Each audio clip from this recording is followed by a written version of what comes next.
প্রিয় দর্শক, আপনাদের প্রীতি ও শুভেচ্ছা জানিয়ে শুরু করছি জাতীয় টেলিভিশন আন্তঃবিশ্ববিদ্যালয় বিতর্ক প্রতিযোগিতা 2024 তৃতীয় স্থান নির্ধারণী আজকের অনুষ্ঠানে 24-এর গণ অভ্যুত্থানে শহীদদের আত্মার মাগফিরাত কামনা করছি ও আহতদের দ্রুত আরোগ্য কামনা করছি। যে বিষয়টি নিয়ে আজ দুটো দলের মধ্যে বিতর্ক হবে তা হচ্ছে বিচার বিভাগের স্বাধীনতায় পারে বাংলাদেশে ফ্যাসিবাদের পুনরুত্থান রুখে দিতে। বিষয়ের পক্ষে বলবে শহীদ সার্জেন্ট জহুরুল হক হল, ঢাকা বিশ্ববিদ্যালয়। বিষয়ের বিপক্ষে বলবে স্যার এ.এফ রহমান হল, ঢাকা বিশ্ববিদ্যালয়। প্রিয় দর্শক, আমরা পরিচয় করিয়ে দিচ্ছি আজকের বিতর্কিকদের সাথে। পক্ষদল শহীদ সার্জেন্ট জহুরুল হক হল, ঢাকা বিশ্ববিদ্যালয়ের বিতর্কিকরা হলেন রাকিব রহমান, মোস্তফা মুশফিক ও তাদের দলনেতা রিদওয়ান মুহসিন। বিপক্ষ দল স্যার এ.এফ রহমান হল, ঢাকা বিশ্ববিদ্যালয়ের বিতর্কিকরা হলেন মোহাম্মদ সৈয়দুর রহমান, রায়হান উদ্দিন ও তাদের দলনেতা মুবিন মজুমদার। এবারে আমরা পরিচিত হব আজকের বিতর্ক প্রতিযোগিতার বিজ্ঞ বিচারক প্যানেলের সাথে। আবু রায়হান, সাবেক সাধারণ সম্পাদক, ঢাকা ইউনিভার্সিটি ডিবেটিং সোসাইটি।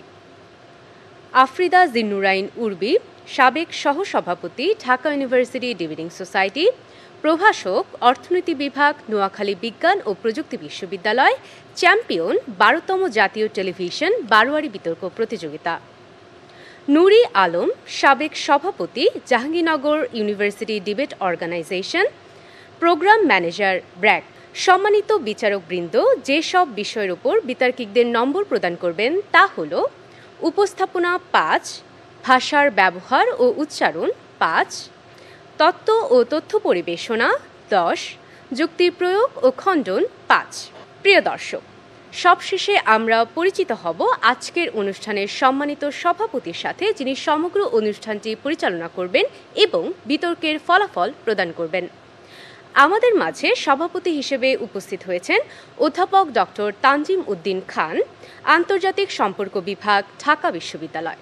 এবারে সম্মানিত সভাপতিকে মঞ্চে এসে আসন গ্রহণ করবার জন্য বিনীতভাবে অনুরোধ জানাচ্ছি।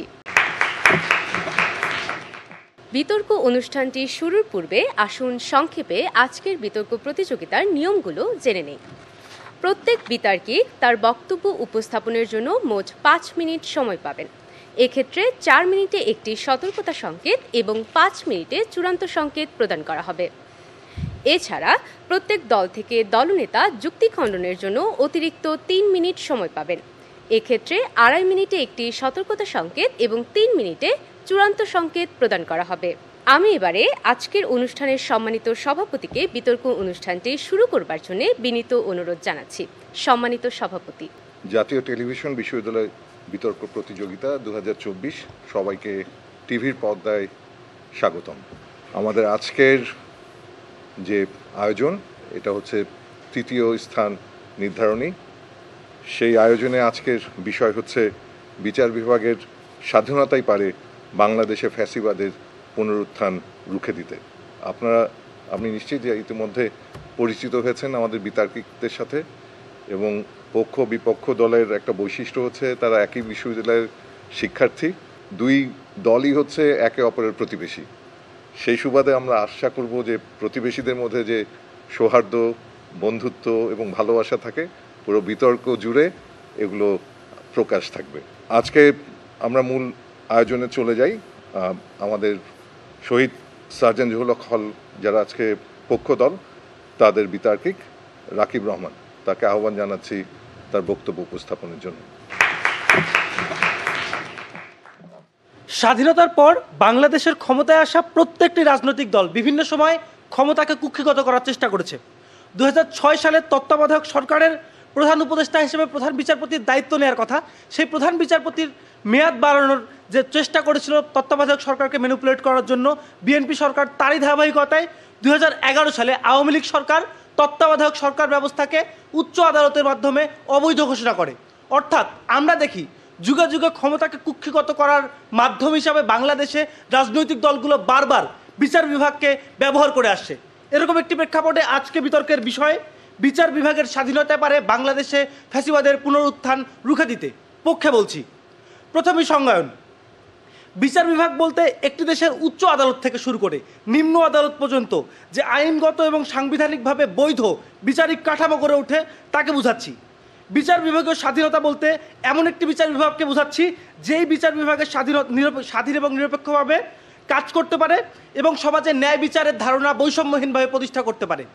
আমরা যদি মন্টেস্কুর ক্ষমতা স্বাতন্ত্র্যীকরণ নীতি কিংবা পরবর্তীতে হালামলের মাজদার হোসেন রাষ্ট্রবর্ণা মাজদার হোসেন মামলার রায়ের দিকে লক্ষ্য করি, তাহলে বিচার বিভাগের স্বাধীনতার যে বেসিক মানদণ্ডগুলো দেখানো হয়েছে তার মধ্যে রয়েছে নির্বাহী বিভাগ থেকে বিচার বিভাগের পৃথকীকরণ, রাজনৈতিক দলের প্রভাবমুক্ত বিচার বিভাগ এবং বিচার বিভাগের অভ্যন্তরীণ সমস্ত কার্যক্রম যেমন নিয়োগ, বদলি, আর্থিক কার্যক্রম স্বতন্ত্রভাবে পরিচালনার আইনি এবং সাংবিধানিক সক্ষমতা।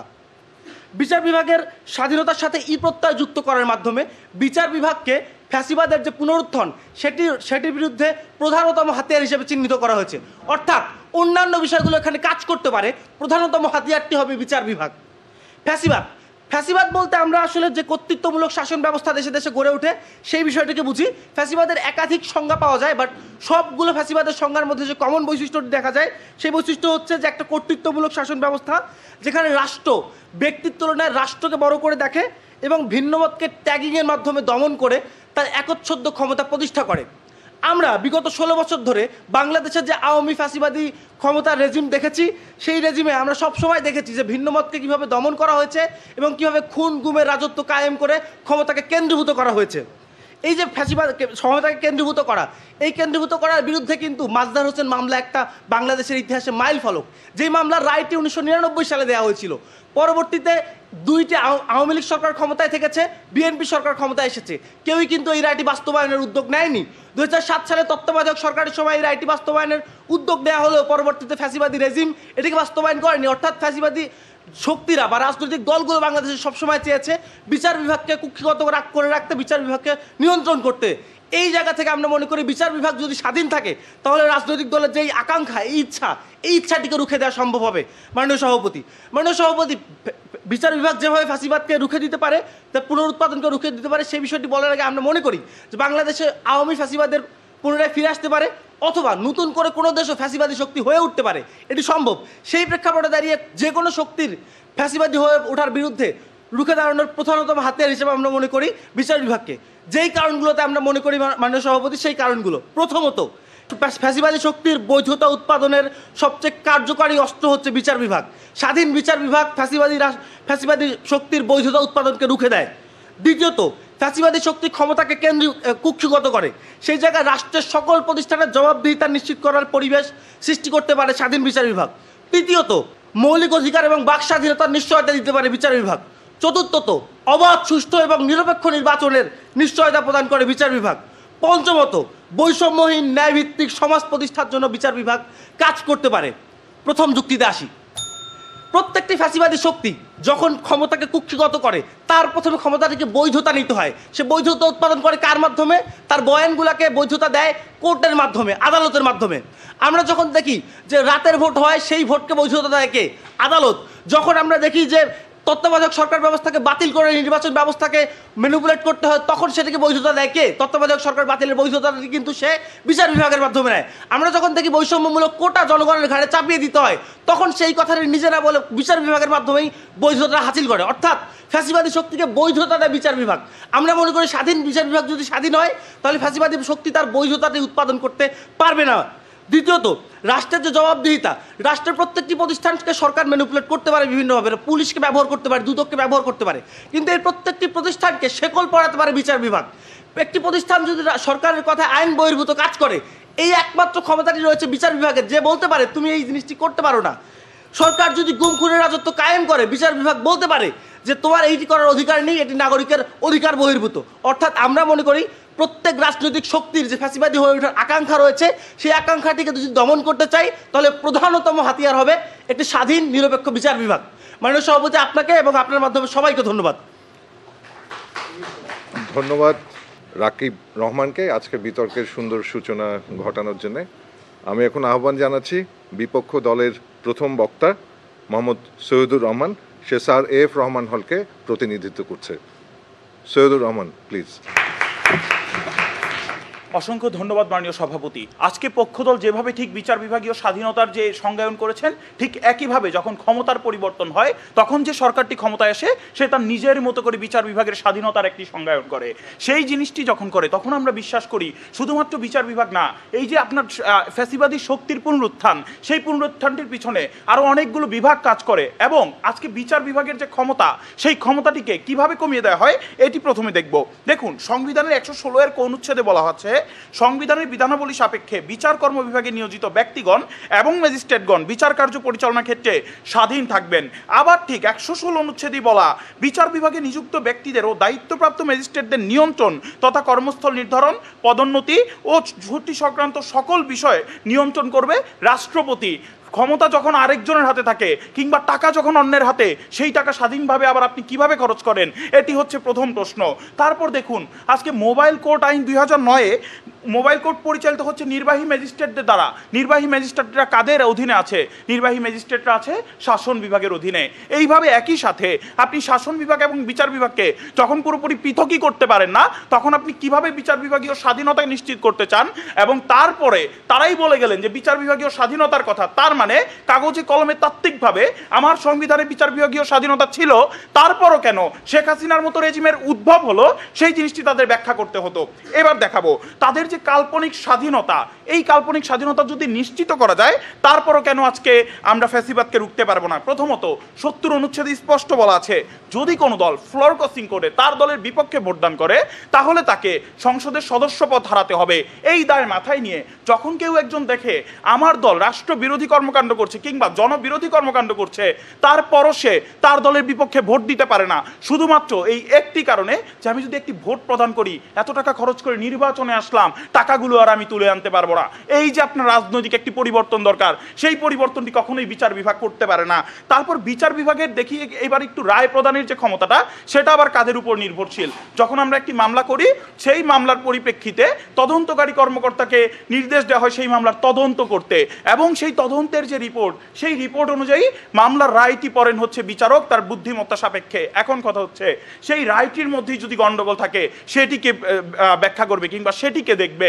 এখানে আমরা দেখি বারবার যখন গুম খুন কিংবা আমাদের যখন ডিজিটাল সিকিউরিটি অ্যাক্টের মধ্যে বিভিন্ন ব্যক্তিকে মিথ্যা মামলায় ফাঁসানো হতো, তখন কিছুই করার ছিল না, কারণ যিনি তদন্তকারী কর্মকর্তা ছিলেন তিনি বলেছেন রাষ্ট্রবিরোধী কর্মকাণ্ডের সাথে যুক্ত সে। তার কারণে আজকে যে বিচার বিভাগ, তাদের কিছুই করার ছিল না, কারণ যে রিপোর্ট, সেই রিপোর্টেই ছিল গন্ডগোল। তারপর দেখুন, আর জঙ্গি হামলার নাটক সাজানো হয়েছে গলা চেপে ধরার জন্য। সেই জঙ্গি হামলার যখন নাটকটি সাজানো হয়, তখন সেই জঙ্গি হামলার নাটকটি কারা সাজায়? তিনি কি বিচার বিভাগের অধীনে কিনা? যিনি বিচার করছেন তিনি জানেন সে একজন জঙ্গি, কিন্তু আসলে তিনি একজন নিরপরাধ মানুষ। এই জিনিসটি আপনি কাদের দ্বারা নিশ্চিত করেন? তারপর দেখুন, আজকে ডাকসু, রাকসু, চাকসু, এই নির্বাচনী প্রতিষ্ঠানগুলোর যখন গলা চেপে ধরা হয়, ছাত্রদের গলা চেপে ধরা গেলে স্বৈরাচারী শাসক খুব ভালোভাবে জানে আমি আমার ফ্যাসিবাদী রেজিমকে কায়েম করতে পারবো। সেই ফ্যাসিবাদী শক্তি তখনই গড়ে ওঠে।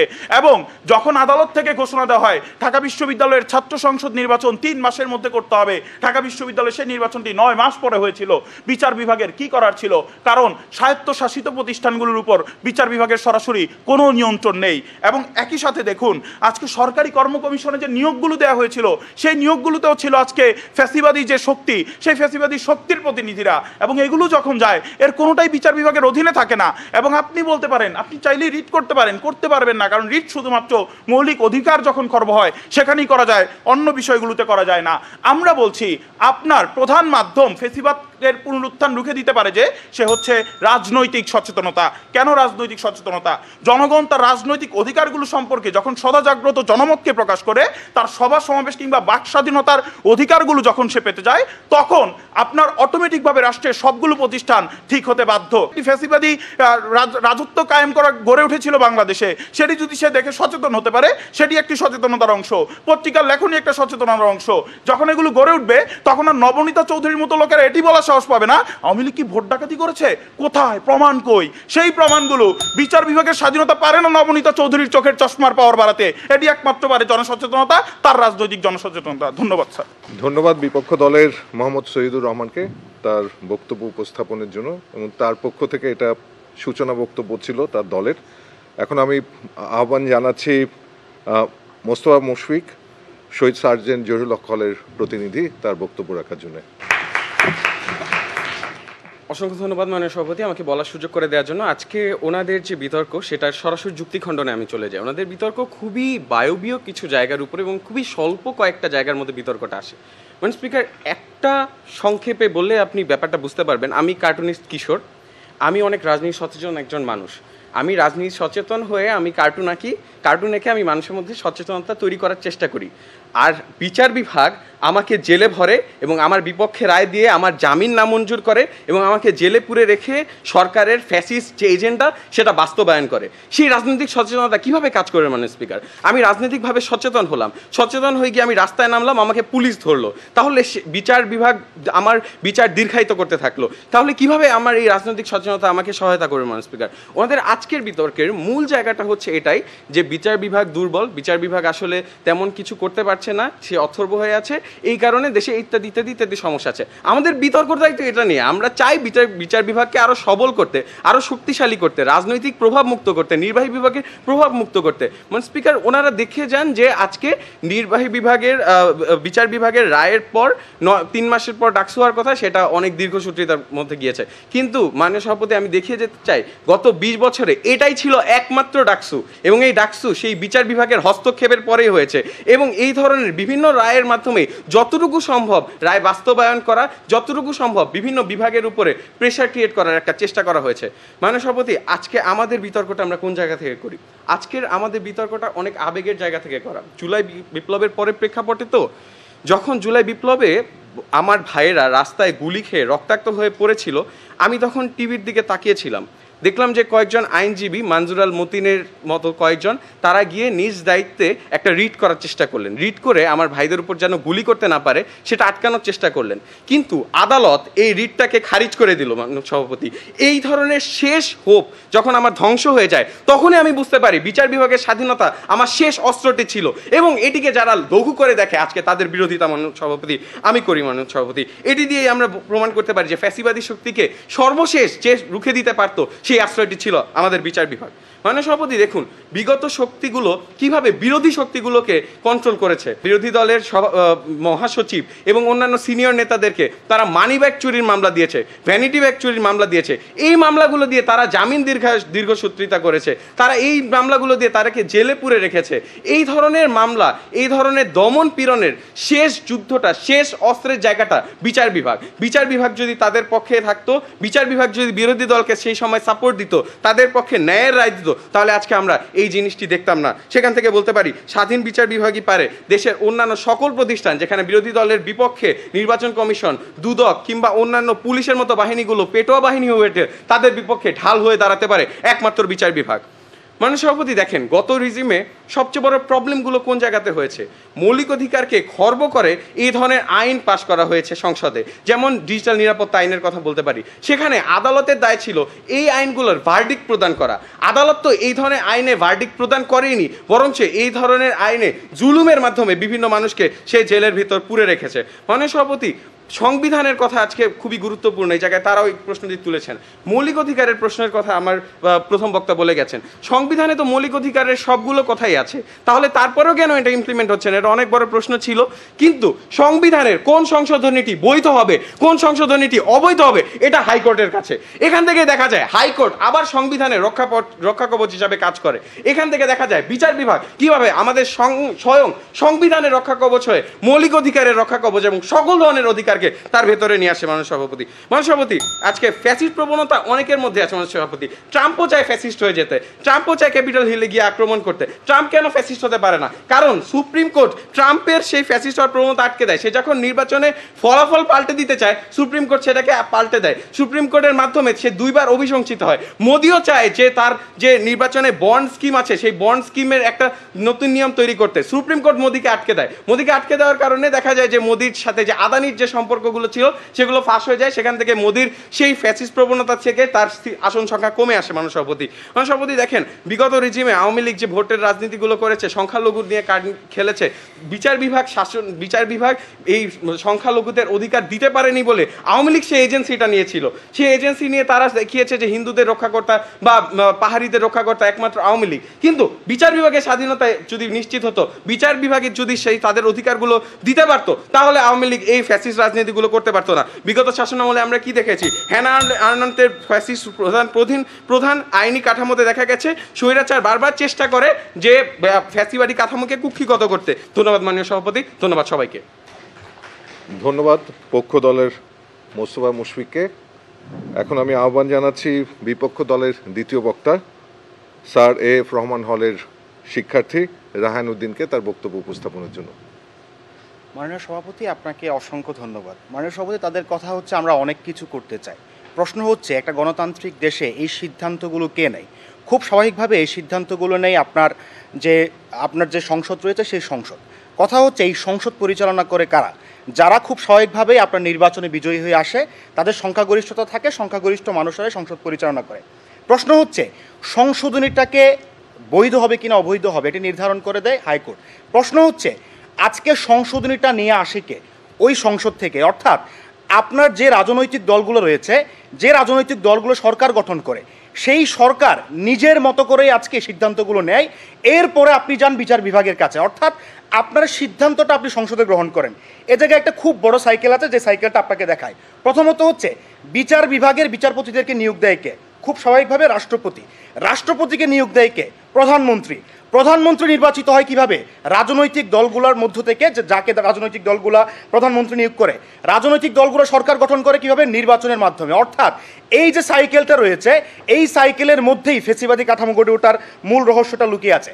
এখন দেখেন, আজকে বাংলাদেশের 18 সালের এবং 24 সালের নির্বাচনটা অবৈধ নির্বাচন ছিল, সবাই জানে, বাংলাদেশের প্রত্যেকটা মানুষ এটা স্বীকার করে।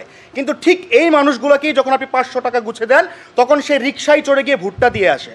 অর্থাৎ সে জানে এই নির্বাচনটা অবৈধ, সে জানে এই নির্বাচনের মধ্য দিয়ে একটি ফেসিবাদী কাঠামো তৈরি হচ্ছে, তারপরেও তাকে যখন 500 টাকা দেওয়া হয়, তখন সে তার যে সাংবিধানিক অধিকারটি রয়েছে, তার যে রাষ্ট্রের প্রতি দায়বদ্ধতাটা রয়েছে, সেই দায়বদ্ধতা ভুলে গিয়ে ওই ফেসিবাদী কাঠামোকে সার্ভ করে। মাননীয় স্পিকার, আমরা বিশ্বাস করি এই মানুষগুলো যদি তার রাষ্ট্রের প্রতি দায়বদ্ধতা সম্পর্কে সচেতন হতো, সে যদি বিশ্বাস করত আজকে ফেসিবাদ আমাদের উপর চেপে বসছে, এই ফেসিবাদের বিরুদ্ধে আমাদের বিদ্রোহ করতে হবে, তখন আমরা বিশ্বাস করি হাসিনা রেজিম পরাজিত হতে বাধ্য থাকতো অনেক আগে।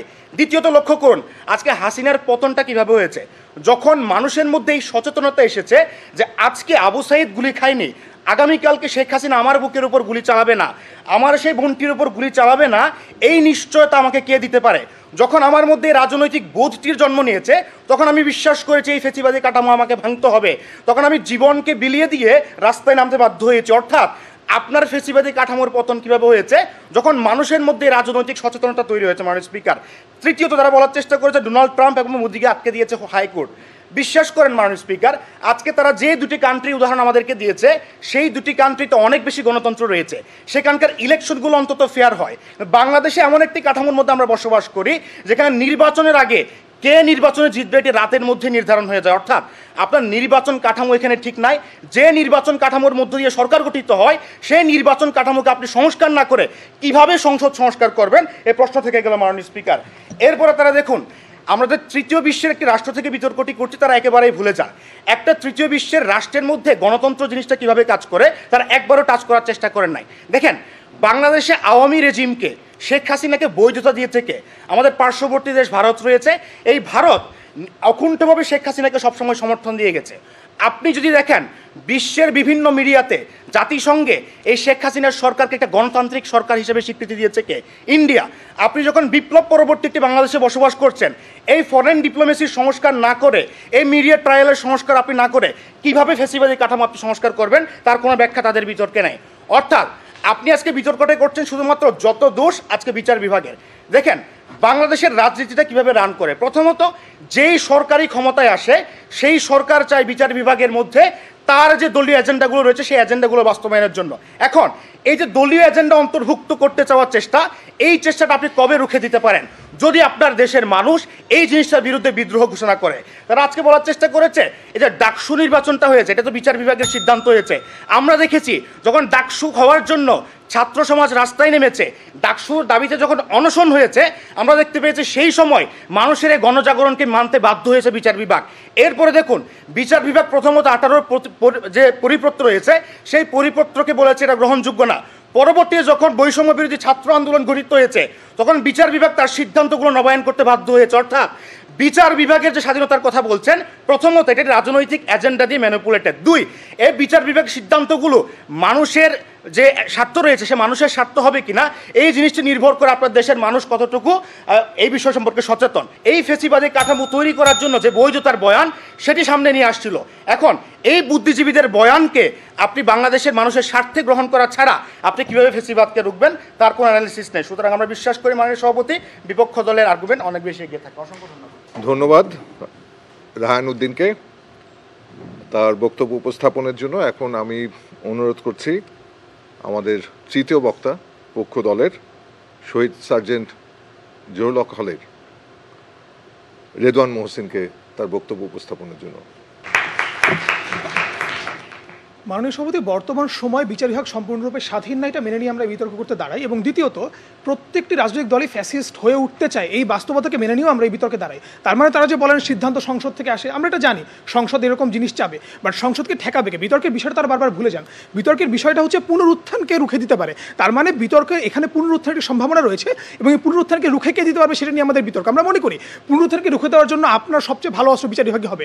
তাদের অস্ত্র যে রাজনৈতিক সচেতনতা, তারা বলার চেষ্টা করে যে ভাই দেখেন রাস্তায় নেমে এসেছি, তাই হচ্ছে আমাদের হাসিনার পতন হয়েছে। আমরা মনে করি আবার যদি আপনার কেউ ফ্যাসিস্ট হতে চায়, আমরা বর্তমান সময় দেখেছি বিগত কয়েকদিনে ছাত্ররা এবং বিএনপি মুখোমুখি দাঁড়িয়ে গিয়েছে। আমরা মনে করি এই ধরনের সময়গুলোতে আপনি কখনোই মানুষের রাজনৈতিক সচেতনতার ভিত্তি করে কাউকে ফ্যাসিস্ট হতে আটকাতে পারবেন না। আপনার দরকার সেই ধরনের একটি বিচার বিভাগের সিদ্ধান্ত। আমরা আমাদের কথায় চলে আসি। মাননীয় সভাপতি, আপনি দেখুন যে ভারতে ইন্দিরা গান্ধী যখন একজন কাল্ট রাজনৈতিক ব্যক্তিত্ব, সেই সময়ে 1975 সালে ইন্দিরা গান্ধীর বিরুদ্ধে রায় দেওয়া হয় যে তার নির্বাচন কারচুপি হয়েছিল 1971 সালে এবং তাকে 6 বছরের জন্য সকল ধরনের সরকারি অফিস থেকে তাকে হচ্ছে এক্সপেন্স করা হয়। আমরা মনে করি যে এই ধরনের সিদ্ধান্ত ভারতকে একটি নেহেরুবাদ বা একটি গান্ধীবাদ থেকে বাঁচায়। আমরা মনে করি এই ধরনের সিদ্ধান্তের কারণেই ভারত রাষ্ট্রটি এখনও গণতান্ত্রিক রাষ্ট্র টিকে থাকতে পারে, কারণ সেখানে ইন্দিরা গান্ধীর মতো ব্যক্তির বিরুদ্ধেও রায় দেওয়া যায়, তাকে সরকার থেকে বের করে দেওয়া যায়। আমরা মনে করি পারভেজ মোশাররফ যখন 2007 সালে তার ক্ষমতাকে আরও দীর্ঘায়িত করতে চান, সেই সময়ে পাকিস্তানের প্রধান বিচারপতি যিনি ইফতেখার চৌধুরী, তার নেতৃত্বে কিন্তু আসলে পারভেজ মোশাররফকে পদত্যাগে বাধ্য করা হয়। আমরা মনে করি এই যে রাষ্ট্রগুলো যখন হচ্ছে হয়ে উঠতে চেয়েছে একজন ফ্যাসিবাদী, তখন বিচার বিভাগে রুখে দিয়েছে। এর বাইরেও আমরা দেখেছি ফ্যাসিবাদ হতে কীভাবে বিচার বিভাগ সাহায্য করেছে। আমরা দেখেছি জার্মানির নাজির সেই হিটলার, ইতালির ফ্যাসিস্ট মুসোলিনি বা স্পেনের ফ্র্যাঙ্কো বা আমাদের সেই স্বৈরাচারী শেখ হাসিনা, প্রত্যেকটি মানুষ তার বিরোধী মতকে দমনের জন্য এটিকে ব্যবহার করেছেন। ফ্যাসিবাদ আসলে কি ভয় পায়? ফ্যাসিবাদ ভয় পায় মানুষ। ফ্যাসিবাদ ভয় পায় যে মানুষ কখন গর্জে উঠতে পারে, কিন্তু মানুষকে কীভাবে আপনি আটকাবেন? মানুষ ধরেন আমি একজন রাজনৈতিক সচেতন একজন ব্যক্তি, আমি অনেক মনে করি আমি জানি আওয়ামী লীগ কী করে, আমি জানি আওয়ামী লীগ গুম খুন করে, কিন্তু আমি এটাও জানি আমি রাস্তায় শুধু নামলে না, আমি বাসের মধ্যে আওয়ামী লীগের সমালোচনা করলে আমাকে ধরে নিয়ে যেতে পারে। আমি জানি যে আমার বিভিন্ন ধরনের জেল জুলুম হতে পারে। আমরা দেখেছি যে 2024 সালের ইলেকশনের আগে 25,000 বিএনপি নেতাকর্মীকে কারাগারে পাঠানো হয়েছিল। তারা বলতে পারে ধরেছে তো পুলিশ, কিন্তু কারাগারে পাঠানোর নির্দেশকে দিয়েছে, কারাগারে পাঠানোর নির্দেশ দিয়েছে আদালত। মাননীয় সভাপতি, তারা শেষ পর্যন্ত এসে তাদের নিজেদের স্ট্যান্ডে অটল থাকতে পারে না। তারা ফরেন পলিসি নিয়ে কথা বলে, তারা বলে যে ফরেন পলিসি ঠিক নাই, এই জন্য হচ্ছে আমরা ফ্যাসিবাদের পুনরুত্থান ঠিক করতে পারবো না। তার মানে তারা যে প্রথমে রাজনৈতিক সচেতনতার কথা বলে, সেই পয়েন্ট থেকে তারা পরবর্তীতে সরে আসে। মাননীয় সভাপতি, আপনি দেখুন যেই সময় বিভিন্ন সময় রিমান্ডে নেওয়া হয়, আমরা দেখেছি 2013 সালে তৎকালীন শিবির সভাপতিকে 54 দিনের রিমান্ডে নেওয়া হয়। প্রথম রিমান্ডে সে হেঁটে হেঁটে গিয়েছে, পরের রিমান্ডে তাকে নেওয়া হয়েছে যখন আদালতে নিয়ে আসা হয়েছে, সে এসেছে হুইল চেয়ারে করে, তারপরের বার তাকে অজ্ঞান অবস্থায় শুইয়ে নিয়ে আসা হয়েছে, ওই অবস্থায় আদালত আবার রিমান্ড দিয়েছে। এই অবস্থায় দাঁড়িয়ে আপনি কি চাবেন আপনি সরকার বিরোধিতা করবেন না? তখন আপনি সরকারের পক্ষেই কথা বলবেন, কারণ আপনি জানেন যে আপনার এই পরিণতি হতে পারে। আপনি চান না আপনার সন্তানের একজন বাবাহারা সন্তান হোক। আপনি জানেন যে কিভাবে স্পষ্ট প্রমাণ থাকার পরেও একজন খুনিরও কোথাও বিচার হয় না। সেই রকম সংস্কৃতির মধ্যে দাঁড়িয়ে আপনি কোনোদিন চাইবেন না রাজনৈতিকভাবে সচেতন হয়ে রাস্তায় একা বুক ফুলিয়ে দাঁড়াতে। এই বাধ্যবাধকতা আপনাকে কেউ দেয় না। আমরা মনে করি না গত 15 বছর মানুষের মধ্যে রাজনৈতিক সচেতনতার অভাব ছিল। আমরা মনে করি গত 15 বছর এত পরিমাণে একটি ভয় ঢুকে দেওয়া হয়েছে আদালতের মাধ্যমে মানুষের মধ্যে, যে মানুষ কোনোদিন রাস্তায় নেমে আসলে দাঁড়াতে পারেনি। আমরা দেখেছি আদালতের মাধ্যমে কীভাবে রাষ্ট্র তার ন্যারেটিভ তৈরি করে। আমরা দেখেছি আন্তর্জাতিক অপরাধ ট্রাইব্যুনালের মতো জায়গায় কীভাবে স্কাইপি কেলেঙ্কারি হয় এবং তার মাধ্যমে আপনি বহির্বিশ্বের আইনজীবীদের সাথে মিল করে হচ্ছে আপনি একটি রায় প্রদান করেন। সেই রায়ের ভিত্তিতে জনগণকে বোঝান আসলে কে মুক্তিযুদ্ধের পক্ষে কে বিপক্ষে। তুমি যদি আওয়ামী লীগের পক্ষে কথা না বলো তুমি তাহলেই মুক্তিযুদ্ধের বিপক্ষ শক্তি। এই যে ট্যাগিংগুলো করে কে? আসলে ট্যাগিংগুলো করতে সাহায্য করে আদালত যেই রায়গুলো দেয়, আদালতের রায়গুলো এত পরিমাণ বায়বীয় হয় সব রাজনৈতিক মামলায়, সেই রায়গুলো পড়লে আপনার হাসি পাবে। মাননীয় সভাপতি, আমরা দেখেছি যে এই যে ফ্যাসিবাদ, সে কিছু বছর পরেই চায় যে আমরা কি সাংবিধানিক অধিকার চাই আমি ফ্যাসিবাদের। সে তখন কি করে? ষোড়শ সংশোধনী করে যে বিচারপতির ক্ষমতা, অপসারণের ক্ষমতা আমি কার হাতে দিব? নির্বাহী বিভাগের হাতে দিব। এবং সেইটির পক্ষে যখন রায় দিতে এস কে সিনহা সে যখন অপারগতা জানায়, তখন এস কে সিনহাকে ডিজিএফআই হচ্ছে প্রেশারাইজ করে দেশের বাইরে বের করে দেয়। আমরা মনে করি এসকে সিনহাকে ব্যবহার করার পর আপনি তাকে বাইরে বের করে দেন, এরকম সময়ে আমরা দেখেছি যে আওয়ামী লীগ আসলে ফিরে আসার সময় সবার আগে কী চেয়েছে বিচারপতিদের মাধ্যমে কু করতে, এবং সেটি যখন ফেল হয়েছে আদালত প্রাঙ্গণে দাঁড়িয়ে একজন আইনজীবী নাজনীন নাহার তিনি বলেন যে হচ্ছে লীগের পুলিশের হচ্ছে 3000 মানুষ মারা গিয়েছে, এবং এই ধরনের কথাবার্তাগুলো বলার মাধ্যমে আদালতকে তারা যখন ম্যানিপুলেট করতে চায়, তারা যখন চায় এত স্পষ্ট প্রমাণ থাকার পরেও যখন হচ্ছে কোনো ধরনের জুলাইয়ের খুনিতে শাস্তি হয় না, যেসব পুলিশদেরকে আমরা স্পষ্ট ভিডিও দেখেছি শাস্তিগুলো না হওয়ার মাধ্যমেই আসলে আওয়ামী লীগের আবার ফিরে আসার যে প্রক্রিয়া সেই প্রক্রিয়াটি চালু হয়। কারণ এখন আওয়ামী লীগকে নিষিদ্ধ করতে গেলে সবাই বলে তাদের প্রমাণ কোথায়, তাদের বিচারে তখন রায় হয় নাই। এই কথাগুলো বলে বলে আওয়ামী লীগের ফিরে আসার পন্থাকেও আরও বেশি সক্রিয় করা হয় বলে আমরা অনেক বেশি মনে করি। আমরা মনে করি এই যে সাধারণ মানুষ তারা আসলে ফ্যাসিবাদে কি ক্ষতিগ্রস্ত হয়, যার রাজনীতি কোনো বোধ নাই, সে রাজনীতি কোনোদিন করে না, তার জমি দখল করে এক নেতা, তার দোকানে গিয়ে চাঁদাবাজি হয়, টেন্ডারবাজি হয়, এই জিনিসগুলো সে তাহলে কার কাছে যাবে? সে যখন আদালতের কাছে যায়, আদালত দেখে যে ও তো ছাত্রলীগের নেতা, তাহলে ওর বিরুদ্ধে মামলা রায় দেওয়া হবে না। এই ধরনের সময় আদালতই পারে সাধারণ মানুষের ওই যে রক্ষা কবচ হয়ে উঠতে, এবং সেই ক্ষেত্রে আমরা দেখেছি যে হচ্ছে আমাদের হচ্ছে আদালত যদি নিয়মতান্ত্রিকভাবে যদি চলে, তাহলে এই আদালতের মাধ্যমে আমরা সন্ত্রাসী পেলে পুষে রাখা বিভিন্ন রাজনৈতিক গোষ্ঠীকে আমরা দমাতে পারবো। আমরা দেখেছি প্রত্যেকটি রাজনৈতিক শক্তি কেন্দ্র দখলের জন্য এলাকার একটা গুন্ডা বাহিনী পালে, যেই গুন্ডা বাহিনীকে প্রশাসন কেরারের সামনে একটা করে বন্দুক রেখে দেয়। আমরা মনে করি গুন্ডা বাহিনী পালা কখন বন্ধ হবে? যখন রাজনীতিকরা ফোন করে গিয়ে আদালতে আর বলতে পারবে না ও তো ছাত্রলীগ কারোকে ছেড়ে দাও। আমরা মনে করি এই ধরনের কারণেই আজকে এই বিষয়টি এখানে গৃহীত হবে। ধন্যবাদ মাননীয় সভাপতি, ধন্যবাদ সবাইকে। ধন্যবাদ রেদওয়ান মহসিনকে। এখন আমি আহ্বান জানাচ্ছি বিপক্ষ দল স্যার এফ রহমান হলের শিক্ষার্থী মবিন মজুমদার, তৃতীয় বক্তা এবং শেষ বক্তা, তার বক্তব্য উপস্থাপনের জন্য। জুলাই বিপ্লব হয়ে গেছে। জুলাই বিপ্লবের প্রায় 6 মাস পর আজ বিতর্ক করতে দাঁড়িয়েছি। আজ যখন বিতর্ক করতে দাঁড়িয়েছি তখনও আমার বিপক্ষ দল চমৎকার করে বলছেন বিচার বিভাগ এখনো স্বাধীন না, এখনো আওয়ামী লীগের বিরুদ্ধে মামলা করা যায় না, এখনো নাকি আওয়ামী লীগের নেতাদের বিচার করা হয় না। তাহলে আমার প্রশ্ন, জুলাই বিপ্লবের এই সময় দাঁড়িয়ে যদি আপনি বিচার বিভাগকে স্বাধীন করতে না পারেন, তাহলে কোন দিন কোন সময়ে বাংলাদেশে আপনি বিচার বিভাগকে স্বাধীন করতে পারবেন? যখন জুলাই বিপ্লবের এই সময়টাতে ছাত্ররা সবচেয়ে বেশি শক্তিশালী, সেই মুহূর্তেও আপনি যখন আওয়ামী লীগের বিরুদ্ধে বিচার করতে পারেন না, তখন আমি চুপ করে বলতে হয় কিংবা নির্বাক চিত্তে দাঁড়িয়ে বলতে হয়, তাহলে বিচার বিভাগের স্বাধীনতার যে গল্পটা আপনি শোনাচ্ছেন, আজ যদি সেটা সম্ভব না হয় তাহলে কোনোদিনও সেটা সম্ভব না। কারণ আজকের এই মুহূর্তে আওয়ামী লীগ যতটা দুর্বল, আর কোনোদিন আওয়ামী লীগের ইতিহাসে আওয়ামী লীগ এতটা দুর্বল ছিল না, এবং পরবর্তীতে আওয়ামী লীগ আরো বেশি দুর্বল হবে, এইটা একটা দিবার স্বপ্ন ছাড়া আর কিছুই না। পরবর্তীতে তারা বলার চেষ্টা করছেন এই মানুষগুলোর বিরুদ্ধে মামলা দিতে হবে, মামলা দিলেই হচ্ছে আদালত কিংবা বিচার বিভাগ তারা বিচারের ব্যবস্থা করবে। প্রশ্নটা হচ্ছে, মামলা কি মানুষ সুপ্রিম কোর্টে গিয়ে দেয়? মামলা কি মানুষ হাইকোর্টে গিয়ে দেয়? প্রথম কথা, মামলাটা দিতে হয় কোনো না কোনো একটা থানায়। বর্তমানে এখনো যখন আমার পুলিশ মামলাই নেয় না, সেখানে আপনার বিচার বিভাগের মাধ্যমে কিভাবে আপনি ফ্যাসিবাদ রুখে দিবেন? আমার ছেলেরা যখন এই জনসচেতনতার আমরা কথা বলি, তারা বলছে আপনি তো জনসচেতনতা তৈরি করতে পারবেন না। কারণ জনসচেতনতা তৈরি করতে না পারার কারণ কি দেখাচ্ছে? বিচার বিভাগ। প্রশ্নটা হচ্ছে, মানুষ যখন রাস্তায় নামে তখন আপনার বিচার বিভাগ বাধ্য হয়, তার আগে বিচার বিভাগ বাধ্য হয় না। তারা নিজেরাই বলে গেছেন বিএনপির নেতাদের জন্য ভ্যানিটি ব্যাগ চুরির মামলা হয়েছে, এছাড়া আরো অনেক মামলা হয়েছে, কিন্তু যখন মানুষ রাস্তায় নেমেছে তখন লুৎফুজ্জামান বাবরকে পর্যন্ত আপনি মুক্তি দিতে বাধ্য হয়েছেন। যখন মানুষ রাস্তায় নেমেছে তখন খালেদা জিয়াকে মুক্তি দিতে আপনি বাধ্য হয়েছেন। কোন বিচার বিভাগের সিদ্ধান্তের মাধ্যমে আপনি এই ব্যাপারগুলো দেখেছেন? শুধু একটা জিনিসই দেখেছেন, মানুষের দাবি, জনতার দাবি, জনতা যেটি চেয়েছে আপনি সেটি মানতে বাধ্য হয়েছেন। এর পরবর্তীতে তারা বলছে না, জনতার কথা দিয়ে সবকিছু হবে না। ভারতে তো ইন্দিরা গান্ধীকে মামলা দেওয়া হয়েছে, পাকিস্তানে তো মামলা দেওয়া হচ্ছে। আপনার দেশ ভারতের মতো? ভারতকে বলা হয় বিশ্বের সবচেয়ে বড় গণতান্ত্রিক দেশগুলোর একটি। ভারতে যেভাবে নির্বাচন হয়, আপনার দেশে কবে সেভাবে নির্বাচন হয়েছিল? কার সাথে আপনি তুলনা দিচ্ছেন? আপনার দেশে কখনো এটা হয় না। বাংলাদেশে ফ্যাসিবাদের পুনরুত্থান কারা রুখে দিয়েছিল? একজন একজন করে ব্যক্তিত্ব আপনি চান। বাংলাদেশের ফ্যাসিবাদ রুখে দিয়েছিল আবু সাইদ, বাংলাদেশের ফ্যাসিবাদ রুখে দিয়েছিল নূর হোসেন, বাংলাদেশের ফ্যাসিবাদ রুখে দিয়েছিল ডাক্তার মিলন। এই যে মানুষগুলো, তারা একজনও বিচার বিভাগের আওতাভুক্ত না। মানুষ যখন রাস্তায় নেমেছে ঠিক তখনই এই সকল যে ফ্যাসিবাদের পুনরুত্থান, এটি রুখে দেওয়া সম্ভব হয়েছে। বারবার ফ্যাসিবাদের পতন হয়েছে। এর পরবর্তীতে তাদের একজন বক্তা বলে গেছেন কিশোরের কথা। কিশোরকে তো বিচার বিভাগের মাধ্যমে জেলে পুরে দেওয়া হয়েছিল।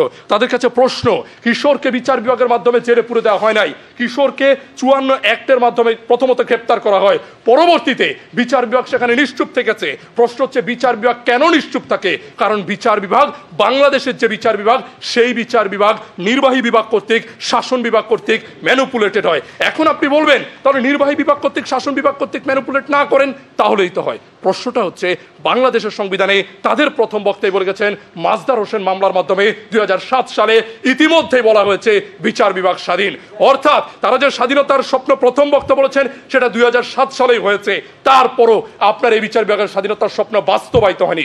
কখন তাহলে বিচার বিভাগের স্বাধীনতার স্বপ্ন বাস্তবায়িত হয়? যখন জনতা রাস্তায় নামে, যখন জনতা বিচার বিভাগকে রাজনৈতিক সচেতনভাবে ঠিকভাবে মামলা নিতে, মামলা বিচার করতে বাধ্য করে। আর ঠিক তখনই আপনার বিচার বিভাগে আপনি যা চাচ্ছেন, যে দিবার স্বপ্ন তারা দেখছেন, সে দিবার স্বপ্ন বাস্তবায়িত হয়। এরপর তারা একটা চমৎকার প্রশ্ন করেছেন তাদের দ্বিতীয় বক্তা। তারা বলেছেন আমরা চাই বিচার বিভাগ শক্তিশালী হোক। আমরাও চাই বিচার বিভাগ শক্তিশালী হোক। তাদের কাছে প্রশ্ন, কে করবে বিচার বিভাগকে শক্তিশালী? বিচার বিভাগ স্বাধীনভাবে কাজ করতে যাবে, ওই মানুষটাকে বাদ দিয়ে দিবে আপনার এই রাজনৈতিক দলগুলো। তাহলে ওই সিদ্ধান্তটা নিতে ঠেকাবেন কার মাধ্যমে? এসকে সিনহাকে বাঁচাবেন কার মাধ্যমে? এসকে সিনহাকে বাঁচাবেন রাজনৈতিক সচেতনতার মাধ্যমে। এসকে সিনহার যখন পতন হতে শুরু করবে, রাজনৈতিক মানুষ কথা বলে উঠবে, তখনই আপনি এসকে সিনহাকে বাঁচাতে পারবেন, তখনই আপনি কিশোরকে বাঁচাতে পারেন, তখনই আপনি বাবরকে জেল থেকে বের করে আনতে পারেন, তখনই আপনি খালেদা জিয়ার মুক্তি নিশ্চিত করতে পারেন। আর নয়তো তাদের সেই স্বাধীনতা গল্পই থেকে যাবে। ধন্যবাদ মবিন মজুমদারকে। আমি দুই পক্ষকেই তাদের বক্তব্য শেষ করার জন্য ধন্যবাদ দিচ্ছি। এখন বোধহয় আমাদের যুক্তি খণ্ডনের পালা। যুক্তি খণ্ডনের জন্য আমি আহ্বান জানাচ্ছি পক্ষ দল শহীদ সার্জেন্ট জহুরুল হক হলের শিক্ষার্থী রেদওয়ান মোহসিনকে তার বক্তব্য উপস্থাপনের জন্য। পক্ষদলের দলনেতা অনেকক্ষণ আমাদের স্ট্যান্ডে কথা বলে গেলেন। তিনি বললেন যে হচ্ছে আজকে এসকে সিনহাকে যে হচ্ছে আজকে নির্বাহী আদেশে তাকে যে হচ্ছে চলে যেতে হয়, আজকে নির্বাহী বিচার বিভাগের উপরে প্রাধান্য পায়। আমরা এই সবগুলো বাস্তবতাকেই মাথায় নিই এবং বাস্তবতা মাথায় নিয়েই বলি যে এই জিনিসগুলোর সমাধান কোথায় হতো যদি আজকে বিচার বিভাগ স্বাধীন হতো। তারা যদি আমাদের প্রথম বক্তার বক্তব্য আজকে পরিষ্কারভাবে শুনে থাকতেন তাহলে বুঝতেন যে আমাদের প্রস্তাবটি আজকে এরকমই ছিল যে বিচার বিভাগ যদি স্বাধীন হয় তাহলে আমরা ফ্যাসিবাদের পুনরুত্থান রুখে দিতে পারবো। আজকের বিতর্কের বিষয়টি ছিল যে বিচার বিভাগের স্বাধীনতা আসলে ফ্যাসিবাদের পুনরুত্থান রুখে দিতে পারে কিনা। তার মানে এই বিতর্কে বিচার বিভাগকে কে স্বাধীন করবে এই প্রশ্নটি মুখ্য নয়, এই প্রশ্নটি গৌণ। তারপর যদি এই প্রশ্ন তারা করে যান, সেই প্রশ্নের উত্তর দেয় যে এই সময় তারা বলেন ছাত্ররা সবচেয়ে শক্তিশালী এবং যার কারণে গত 2 দিন আগে আবার পুনরায় হচ্ছে এই যে সুপ্রিম জুডিশিয়াল কাউন্সিল তার সচিবালয় গঠনের প্রক্রিয়া শুরু হয়েছে। আমরা মনে করি এর মাধ্যমে নির্বাহী বিভাগ থেকে হচ্ছে বিচার বিভাগকে আলাদা করার যে প্রক্রিয়া সেটি চলমান রয়েছে। আমরা মনে করি যে এই প্রক্রিয়াটি যখন শেষ হবে, যখন আসলে আমরা একটি স্বাধীন বিচার বিভাগ পাবো, সেই সময়ে আমরা মূলত এই ফ্যাসিবাদের পুনরুত্থানকে আমরা রুখে দিতে পারবো। আমরা দেখেছি যে বিভিন্ন রাষ্ট্রে তারা বলেন যে আমরা কেন উন্নত রাষ্ট্রের উদাহরণ দিই। আমরা যখন ভারতের উদাহরণ দিই তখনকার ভারত এখনকার মতো এতটা গণতান্ত্রিক না, বা এখনো মোদি প্রতিনিয়ত চেষ্টা করে একজন ফ্যাসিস্ট হয়ে ওঠার। ট্রাম্প যখন হচ্ছে নাগরিকত্ব সনদ বাতিল করে যে হচ্ছে যারা আমেরিকায় জন্ম নিবে বা যাদের পিতামাতা বিদেশি তারা হচ্ছে নাগরিকত্ব পাবে না, এই ধরনের আইন হওয়ার মাত্র 7 দিন পরে আদালত সেটিকে স্থগিত করে দেয়। আমরা মনে করি যে যখন এই যে বিচার বিভাগ স্বাধীন হতে পারে, এই বিচার বিভাগ স্বাধীন হতে পারাই প্রমাণ করে তখন যে আমার রাষ্ট্রের মধ্যে আসলে ফ্যাসিবাদ কখন উঠতে পারবে না, ট্রাম্প চাইলেই তার ইচ্ছা মতো কিছু করতে পারবে না। এই নিশ্চয়তাটুকু আমাদেরকে আসলে বিচার বিভাগ দেয়। আমরা দেখেছি যে হচ্ছে নাগরিক বা মধ্যবিত্ত যারা রয়েছে এই ধরনের সমাজের কাছে আসলে সবসময় প্রত্যেক রাজনৈতিক খবর তাদের কাছে পৌঁছায় না। তারা কিছুটা হাইপের মধ্যে রাজনৈতিক খবর রাখেন, এর বাইরে বাকিটুকু সময় তারা মনে করেন যে হচ্ছে তাদের মোটামুটি ধরনের একটি খবর পড়লেই প্রতিদিন হবে। কিন্তু এই ধরনের মানুষগুলোও কিন্তু দেখেন যে বিচার বিভাগ কী রায় দেয়। বিচার বিভাগ যদি 2014 সালে রায় দিত যে এই ধরনের আজকে যেই হচ্ছে নির্বাচনটি হয়েছে নির্বাচনটি অবৈধ, তখন কিন্তু মানুষের মধ্যে এই টনকগুলো নড়ত। আমরা মনে করি যে সেই সময়ে আসলে মানুষ আরও সহজে রাস্তায় নেমে আসতে পারতো। আমাদের এতগুলো মানুষ, এই যে 2000 মানুষ আমাদের মরা লাগতো না এই ধরনের 2024 সালে এসে। আমরা বিশ্বাস করি এইরকম স্বাধীনতা যখন আমরা পাবো তখনই আসলে আমরা দেখবো যে কোর্ট তখন আমাদেরকে বলবে না যে এস আলমের তদন্ত তোমরা করবা না, কারণ এস আলমের তদন্ত করলে অর্থনৈতিক একটি সমস্যা তৈরি হতে পারে। কোন অর্থনৈতিক সমস্যার কারণে আওয়ামী লীগ সরকারের আমলে এস আলমের বিরুদ্ধে তদন্ত হয় না? আমরা বিশ্বাস করি এগুলোই একটি রাষ্ট্রকে, একটি ফ্যাসিবাদকে সাপোর্ট দেওয়ার প্রত্যেকটি অর্গান রয়েছে, এই অর্গানগুলোকে সেটা জিইয়ে রাখে বিচার বিভাগ। এই অর্গানগুলোকে আক্রমণ করতে পারে বিচার বিভাগ। আমরা মনে করি বিচার বিভাগের স্বাধীনতাই আসলে আমাদেরকে আরেকটি আওয়ামী লীগের হাত থেকে, আরও অনেকগুলো মানুষ মারা যাওয়ার হাত থেকে এবং আরও অনেক ভাইয়ের চোখ হারানো, আজকে হাত পা হারানোর হাত থেকে আমাদেরকে রুখতে পারবে। আমরা মনে করি বিচার বিভাগ স্বাধীন হওয়া খুবই জরুরি। ধন্যবাদ রেদওয়ান মোহসিনকে। এখন যুক্তি খণ্ডনের জন্য আমি আহ্বান জানাচ্ছি বিপক্ষ দলের সদস্য মবিন মজুমদারকে তার বক্তব্য উপস্থাপনের জন্য। মাননীয় সভাপতি, আপনাকে অনেক ধন্যবাদ। অদ্ভুত একটা বিতর্ক। তারা বারবার বলার চেষ্টা করছেন বিচার বিভাগ যদি স্বাধীন হতো, বিচার বিভাগ যদি রায় দিত, বিচার বিভাগ যদি ওই কাজটা করতো, তাহলে আমরাও একটা স্বপ্ন দেখি আওয়ামী লীগ যদি ভালো হয়ে যেত, 2008 সালে যদি কোনো নির্বাচন না হতো, আজকের এই দিনটা যদি না আসতো, বাংলাদেশ নামক একটা রাষ্ট্র যদি গঠন না হতো, তাহলে ফ্যাসিবাদের পুনরুত্থান কখনো হতো না। তাদের পুরো বিতর্কটা বারবার একটা কথা, যদি হতো যদি হতো। আমাদের খুব সহজ প্রশ্ন, আপনি যে বলছেন বিচার বিভাগ যদি স্বাধীন হতো, কে করবে বিচার বিভাগকে স্বাধীন? একটু উত্তর দেন। বিচার বিভাগ স্বাধীন হওয়ার প্রক্রিয়াটা কেমন একটু বলে যান। আপনি যে বলছেন বিচার বিভাগ স্বাধীন করবেন, কখন স্বাধীন করবেন, কে স্বাধীন করবে, কিভাবে স্বাধীন করবে? আপনি যে বলেন এই যে নির্বাহী বিভাগ থেকে স্বাধীন হতে হবে, এটা সংবিধানে আগেই লেখা আছে। আপনি যে মাজদার হোসেন মামলার কথা বলেন, ওটা 2009 সালেই বলা আছে। এগুলো বলার পরও আমাদের দেশে বিচার বহির্ভূত হত্যাকাণ্ড হয়। আপনার ওই বিচার বহির্ভূত হত্যাকাণ্ডের রায়, বিচার বহির্ভূত হত্যাকাণ্ড সম্পর্কে কোনো কথা কোনো আদালতে হয় না। তারপরও আপনাদের সেই দিবাস্বপ্ন আমরা মেনে নিয়েই আমরা বলছি, ঠিক আছে, ধরে নিলাম বিচার বিভাগ কোনো এক অলৌকিক উপায়ে পুরোপুরি স্বাধীন হয়ে গেল, তারা সব কিছু মামলা নিতে পারে, তারা চমৎকার করে রায় দিতে পারে। এরপর আমাদের প্রশ্ন, ধরে নেন বিচার বিভাগ স্বাধীন, অন্য সবগুলো অর্গান ফ্যাসিবাদ চায়, তখন কি বিচার বিভাগ ঠিকভাবে কাজ করতে পারে? আমাদের সত্যিকারের একটা প্রশ্ন। মনে করেন আমাদের সাংবাদিকরা কোনো একটা মামলা নিয়ে লিখলো না, আমাদের মানুষজন কোনো একটা মামলা করার জন্য আদালতে গেল না, আমাদের পুলিশরা ওই ব্যাপারটাতে তদন্ত করলো না, তারপরও আপনার স্বাধীন বিচার বিভাগ কোনো একটা কিছু কি করতে পারবে? উত্তর দিয়ে যাবেন তারা, কিন্তু তাদের সে উত্তর আমরা বারবার খুঁজে গেছি, উত্তর নেই। মনে করেন পুলিশ যে মানুষটার বিরুদ্ধে মামলা হয়েছে ওই মানুষটাকে ধরলো না, পুলিশ ওই মানুষটার সম্পর্কে তদন্ত করলো না, কেউ একজন ওই মানুষটার সম্পর্কে মামলাই দিল না, তাহলে আপনার বিচার বিভাগ তখন কি করতে পারবে? আমাদের খুবই সহজ প্রশ্ন ছিল। আমরা মনে করি বাংলাদেশের মতো একটা তৃতীয় বিশ্বের দেশে আপনি ডোনাল্ড ট্রাম্পের মতো স্বপ্ন দেখতে পারেন না। আপনি বাংলাদেশের মতো একটা তৃতীয় বিশ্বের দেশে ভারতের মতো সবচেয়ে গণতান্ত্রিক দেশের উদাহরণ দিয়ে পার পেয়ে যেতে পারেন না। আমাদের এখানে বারে বারে ফ্যাসিবাদের পুনরুত্থান তখনই রুখে দেওয়া সম্ভব হয়েছে যখন একটা রাজনৈতিক সচেতনতা তৈরি হয়েছে। রাজনৈতিক সচেতনতা অনেকভাবে তৈরি হতে পারে। আবু সাইদের মৃত্যু দেখার মাধ্যমে রাজনৈতিক সচেতনতা তৈরি হতে পারে, নাহিদ ইসলামের বক্তব্যের মাধ্যমে রাজনৈতিক সচেতনতা তৈরি হতে পারে, একটা বিতর্কের মঞ্চে কারো কথা শুনে রাজনৈতিক সচেতনতা তৈরি হতে পারে। এই সচেতনতা তৈরি করতে গিয়ে অনেক অনেক মানুষ নিহত হয়, এটি যেমন সত্য। এই সচেতনতার মাধ্যমেই পরবর্তীতে আপনার যে দিবা স্বপ্নটি দেখছেন আমাদের বিচার বিভাগ স্বাধীন করার, সেই স্বপ্ন কিছুটাংশে বাস্তবায়িত হয়।